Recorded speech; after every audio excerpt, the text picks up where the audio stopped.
제가 벽체 구조를 다시 얘기하겠습니다. 벽체 구조를 이렇게 콘크리트 질 때도 콘크리트 건물 기준으로 해서 창문과 벽체 콘크리트에서 이렇게 또는 콘크리트 밑바닥에서 냉기가 들어오거든요.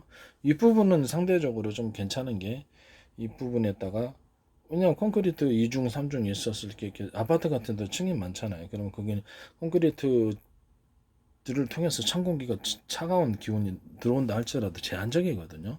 제한적이고 어떨 때는 거기 2층에서 이렇게 보일러를 떼갖고 방이 따뜻하면 여기가 따뜻한 경우도 있어요.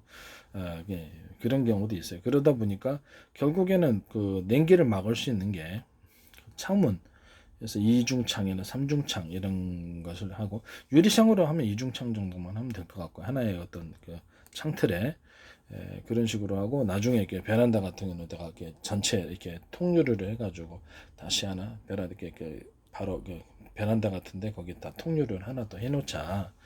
프레임을 좀 이렇게 레일 형식으로 이렇게 왔다 갔다 하게끔 해가지고 해놓자. 그럼 참 좋을 것이다라고 해서 이런 구조도 제가 얘기를 했습니다. 제 기술 구조입니다. 아니면 그것을 좀 플라스틱, 그렇죠. PVC나 PP 해가지고 이거를 합성섬유를 이제 가루를 내거나 알갱이를 내고 합해가지고 만든 또는 아크릴까지도 괜찮아요. 아크릴도 옛날엔 지금 창문으로 사용했으니까 잘 깨지기가 쉽고 단가가 세서 그렇지. 이런 부분에서 창문을 가벼운 창문을 만들어서 2개 정도, 3겹 정도 해놓고 이렇게 레일 형식으로 해주면은 약간 불투명하더라도 상관없지 않습니까? 그래서 완전 투명한 것보다 이렇게 실내를 보호하는 측면도 있고요. 그 다음에 타인의 시선으로부터 실내를 보호하기 위해서 반투명으로 하든 약간 투명으로 해도 너무 답답하면 투명으로 해도 상관없지 않느냐라는, 아니면 폴딩 구조로 하시든가 폴딩 구조로 해서 넓게 펼치시면 되죠. 그리고 이렇게 창문 틀에 요새는 샤시로 하시는데 샤시 안에도 단열재가 들어가가지고 뭐 어떤 형태의 단열재가 됐든 상관이 없습니다. 그래서 거기를 통해서도 들어오는 연소원실이 많다라고 좀 말씀을 드려요. 춥다고. 그다음에 현관문이나 어떤 방문에다가 안에다가 소비자가 그걸 할 수는 없거든요. 단열재를 넣어가지고 좀 추운 것을 좀 막아주자라고 얘기를 했습니다. 그다음에 창문에는 PVC, PP 이런 부분들을 합해가지고 합성섬유를 가루나 알갱이 형태로 만들거나 이렇게 해가지고 또는 아크릴 섞기를 원하면 투명도 때문에 그 섞으세요. 알갱이로 만들어가지고 가루나 섞어가지고 창문을 만들 때 그거는 얇기를 굉장히 얇아도 상관없어. 잘 안 깨지면 1중, 2중, 3중, 4중, 5중이라도 틀만 그렇게 짜면 되는 거예요. 5중이라도 상관없습니다. 보통 한 3중 정도 하면 쉽지 않지 않을까라는 생각이 듭니다. 그런 식으로 창틀과 이렇게 어떤 구조를 만드시면 제 구조에 해당합니다. 그런 거를 2겹 정도 하면 완전히 뭐 보온 보냉이죠. 이런 식으로 제가 이제 해다 보니까 그렇습니다. 그리고 이제 그 아파트 같은 현재 창문이 설치되어 있는 거를 이렇게 베란다다 아니 창문이다 그랬을 때 이게 찍찍이 형태로 해가지고 비닐이 앞뒤로 들어가 있고요. 그 안에 뽁뽁이가 2겹이나 1겹 정도 들어가서 그냥 이렇게 테이핑을 붙이면은 전체적으로 보온 보냉이 되고 테이핑이 이렇게 찍찍이 띄면 이렇게 창문 환기가 되고 이런 구조를 제가 말씀을 드립니다. 이것도 되게 좋은 것 같은데요.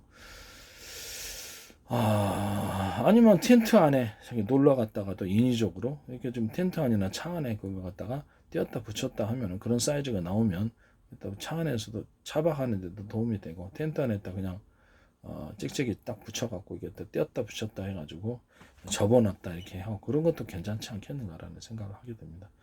비닐 앞뒤로 비닐 있고 뽁뽁이가 1겹 들어가거나 2겹 들어가 이 규정입니다. 뽁뽁이가 2겹 들어갈 때는 그 안에 또 하나의 비닐이 들어가야 됩니다. 그래야지 방한 구조가 이루어집니다. 이 방식은 제 방식에 해당합니다.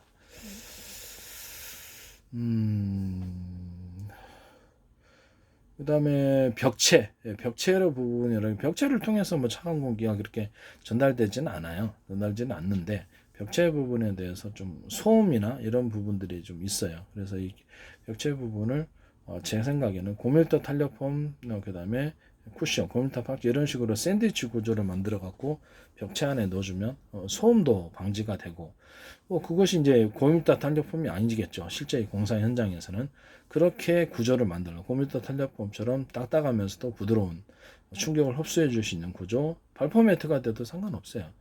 뭐 아니면 단열재가 들어가셔도 상관없고, 단열재를 좀 압축을 해가지고 단단하게 만들어 놓고 약간 쿠션 정도로 만들어 놓고 부드럽게, 이 두 가지 형태로 해도 되겠죠. 그런 식으로 현재 단열재 있는 구조를 압축을 해서 딱딱한 구조로 만들어 놓는다. 이해가 가시죠? 그 다음에 부드러운 쿠션 정도로 만들어 놓는다. 이런 형식의 단열재도 제 방식에 해당합니다. 좀 딱딱하게 만들어 놓은 단열재, 경도를 강화시킨다는 거죠. 압축을 하면 돼요. 압축을 하거나 플라스틱 알갱이 또는 PP, PVC 이런 것들을 알갱이 형태로 섞어가지고 단단하게 만든 경도를 강화시켜주면 됩니다. 그 다음에 PVC, PP를 결합을 해가지고 아크릴과 또는 그 각종 플라스틱 알갱이, 그다음 가루 형태 또는 돌 알갱이, 돌 가루, 외국으로 수입한, 외국으로부터 쓰면 천연석이죠. 그 다음에 모래 같은 거 됐다 염색을 시켜가지고 천연색으로 위장을 하는 좀 아트적으로 이렇게 염색을 해야 되겠죠. 조잡하게 말고 그런 것도 있을 수 있고, 시멘트 도자가 염색을 해서 현재 회색과 하얀색 구조에서 좀 아트적으로 고급 염료를 사용해라. 싼 거 하면 싼 조잡한 느낌 난다. 그렇게 해서 심미적으로 좀 예술적으로 시멘트나 모래를 처리해서 결합시켜주는 구조가 되겠습니다. 금색도 있을 수 있고 은색도 있을 거고 메탈 느낌이 나도록 황동색이 다양한 환상적인 색깔이 나올 수 있어요. 회사의 어떤 예술적인 자질에 따라서 나오겠죠. 이런 것을 섞어가지고 자갈 같은 것도 이렇게 자갈에는 어떤 돌 알갱이도 사이즈별로 다 틀리게 팔고, 플라스틱 알갱이도 틀리게 팔고, 또 금속 알갱이도 틀리게 팔고 그래가지고 그것을 결합해 주는 거예요. 네, 이런 식으로 결합해 가지고 벽체나 이렇게 밑에 바닥을 좀 아트적으로 만들자라고 얘기를 했죠. 식탁 뭐 이런 것들, 그냥 그거를 경도를 강화시켜서 가구로 그냥 만들어도 건축 외장재로 해도 상관이 없습니다. 경도를 강화시키면 불도 잘 안 나요. 그래서 경도를 강화시키고 불이 잘 안 나는 구조로 만드셔도 좋다라는 것을, 경도를 아주 딱딱하게 하면 불도 잘 안 납니다. 좀 연질이야지 불이 잘 나지. 그래서 그런 부분들을 말씀을 드립니다. 또 그리고 이제 그 금속 가루, 금속 같은 거나 아니면 합성 섬유 같은 거를 가루나 알갱이 뭐 다양한 형태가 있어요. 그다음에 실타래처럼 만들거나 철, 스틸, 금속도 스틸 해갖고 실처럼 만들어 놔가지고 꼬거나 다양한 형태의 구조를 만들 수 있다라는 것을 말씀드립니다. 그걸 같이 결합하셔도 된다. 톱밥 가루로 된 거하고 MDF가 보통 그렇게 나오는데, 톱밥하고 종이펄프 합한 거, 그것을 합성섬유들의 가루와 알갱이, 다양한 형태 심지 꼬아갖고 만들 때 가로 세로 X자 심지 이런 식으로 들어가서 좀 더 강화된 합판, 이런 강화된 MDF가 나오면 제 방식에 해당합니다. 합판이나 이렇게 속거보드를 곰팡이 처리를 해주고, 곰팡이 에어컨에 뿌려 살균하는 그 곰팡이 제제를 넣어서 곰팡이 처리해주고, 앞뒤로 방수 코팅을 좀 해주는데, 그 중에 하나 방식이 PVC나 PP를 뿌려주는 겁니다. 그래서 안에 방수 코팅을 해서 판매를 하시면 훨씬 더 도움이 될 것 같아요. 합판과 속거보드 사이에 이런 PVC, PP와 결합해내는 어떤 형태, 뭐 그 자체로 상관없고 같이 샌드위치 구조로 그 안에 들어가서 보온과 어떤 그 방음을 이루는 그런 구조의 제품도 제 방식에 해당한다는 것을 말씀을 드립니다. 그 다음에 현재 있는 그 주름관이 터지는, 겨울이면 터지는 이 문제, 주름관 아니더라도 여러 가지 수도관이 있죠. 수도관이나 그런 것들이 터지는 문제에 대해서 다시 한번 말씀을 드리는데, 이 부분을 외부 케이스를 이렇게 PVC나 PVP를 통해서 한번 방수 코팅을 해갖고 위로 한번 만들어줘라 라는 거죠. 이렇게 그 매년마다 터져서 열이 봄이면 터지더라고요. 그래서 내가 이거를 방수 3M 방수제 있잖아요. 그렇게 특히 앞뒤로 수도관 이렇게 주름관에 딱 해줬더니 그거는 뭐 몇 년 동안 이상이 없더라고요. 왜 그러냐면 녹슬잖아요. 녹슬고 그 안에 이렇게 실처럼 쫙 물이 뿜어져 나온단 말이에요.